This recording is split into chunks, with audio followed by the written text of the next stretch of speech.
Hi ಎಲ್ಲರಿಗೂ ನಮಸ್ಕಾರ. ಸುಶೀಮಾ ಅಡುಗೆ ಚಾನಲ್ಗೆ ವೆಲ್ಕಮ್. ನಾವಿವತ್ತು ತುಂಬ ಸಿಂಪಲ್ ಆಗಿ ಸೌತೆಕಾಯಿ ಸಾಂಬಾರನ್ನ ಹೇಗೆ ಮಾಡೋದು ಅಂತ ನೋಡ್ಕೊಬರೋಣ. ಅದಕ್ಕೂ ಮೊದಲು ನೀವು ನಮ್ಮ ಚಾನಲ್ನ ಫಸ್ಟ್ ಟೈಮ್ ವಿಸಿಟ್ ಮಾಡ್ತಾ ಇದ್ರೆ ದಯವಿಟ್ಟು ಸಬ್ಸ್ಕ್ರೈಬ್ ಮಾಡ್ಕೊಳ್ಳಿ, ಹಾಗೆ ಪಕ್ಕದಲ್ಲಿರೋಂಥ ಬೆಲ್ಲೈಕನ್ನ ಪ್ರೆಸ್ ಮಾಡಿ.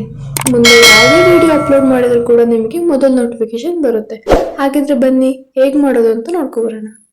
ಮೊದಲನೇದಾಗಿ ನಾನು ಇಲ್ಲಿ ಒಂದು ಮೀಡಿಯಂ ಸೈಜ್ ಸೌತೆಕಾಯಿನ ತಗೊಂಡಿದ್ದೀನಿ.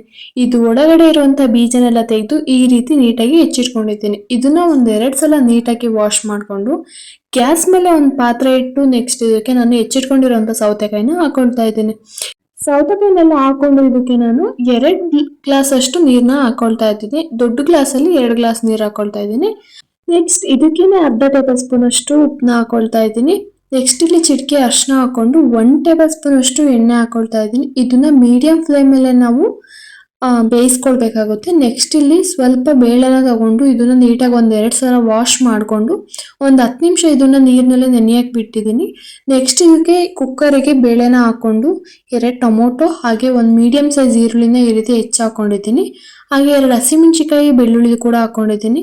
ಸ್ವಲ್ಪ ಕೊತ್ತಂಬರಿ ಸೊಪ್ಪು, ಚಿಟಿಕೆ ಅರಿಶಿನ ಹಾಗೆ ಅರ್ಧ ಟೇಬಲ್ ಸ್ಪೂನ್ ಅಷ್ಟು ಜೀರಿಗೆ, 2 ಟೇಬಲ್ ಸ್ಪೂನ್ ಅಷ್ಟು ನಾನಿಲ್ಲಿ ಎಣ್ಣೆನ ಹಾಕೊಂಡು ರುಚಿಗೆ ಬೇಕಾಗಿರೋಷ್ಟು ಉಪ್ಪನ್ನ ಹಾಕೊಂಡು 1.5 ಗ್ಲಾಸ್ ಅಷ್ಟು ನೀರನ್ನ ಹಾಕೊಂಡಿದ್ದೀನಿ. ನೆಕ್ಸ್ಟ್ ಇದನ್ನ ಲಿಡ್ನ ಕ್ಲೋಸ್ ಮಾಡಿ 3-4 ವಿಷಲ್ ಆಗೋವರೆಗೂ ಇದನ್ನ ಮೀಡಿಯಂ ಫ್ಲೇಮಲ್ಲಿ ನಾವು ಬೇಯಿಸ್ಕೊಳ್ಬೇಕಾಗುತ್ತೆ. ನೆಕ್ಸ್ಟ್ ಇದು ಕೂಡ ತುಂಬ ಬೇಯಿಸ್ಕೊಳಕ್ ಹೋಗ್ಬೇಡಿ, ಸೌತೆಕಾಯಿನ ಸ್ವಲ್ಪ ಆದ್ರೆ ಆಗಿದ್ರೆ ಸಾಕಾಗುತ್ತೆ.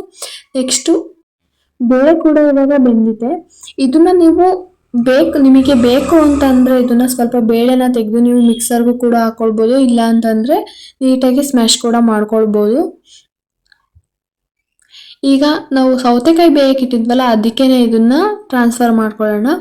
ಇದಕ್ಕೆ ನಾನು ಅದಿಲ್ಲಿ ಒಗ್ಗರಣೆಗೆ ಒಂದು ಪಾತ್ರೆ ಇಟ್ಟು ಗ್ಯಾಸ್ ಆನ್ ಮಾಡ್ಕೊಂಡು 1-2 ಟೇಬಲ್ ಸ್ಪೂನ್ ಅಷ್ಟು ಎಣ್ಣೆ ಹಾಕೊಂಡು ಎಣ್ಣೆ ಕಾಯ್ದ ನಂತರ ನಾನಿಲ್ಲಿ ಕರಿಬೇವು ಹಾಗೆ ಒಣಮೆಣಸಿನ್ಕಾಯಿನ ತಗೊಂಡಿದ್ದೀನಿ. ಇದನ್ನು ಕೂಡ ಹಾಕೊಂಡು ಅರ್ಧ ಟೇಬಲ್ ಸ್ಪೂನ್ ಅಷ್ಟು ಜೀರಿಗೆನ ಹಾಕೊಳ್ತಾ ಇದ್ದೀನಿ.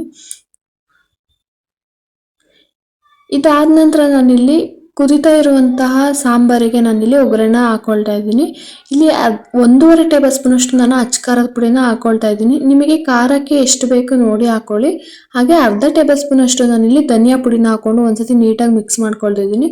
ನಿಮಗೆ ರುಚಿಗೆ ಎಷ್ಟು ಬೇಕು ನೋಡಿ ಉಪ್ಪನ್ನ ಹಾಕೊಂಡು ಒಂದ್ಸತಿ ನೀಟಾಗಿ ಮಿಕ್ಸ್ ಮಾಡಿಕೊಂಡು ಒಂದು 5 ನಿಮಿಷ ಇದ್ದು ಮೀಡಿಯಂ ಫ್ಲೇಮಲ್ಲಿ ನೀವು ಇದನ್ನ ಕುದಿಸ್ಕೊಂಡ್ರೆ ಸೂಪರ್ ಟೇಸ್ಟಿ ಆಗಿರುವಂತಹ ಸೌತೆಕಾಯಿ ಸಾಂಬಾರ್ ರೆಡಿ ಆಗಿರುತ್ತೆ.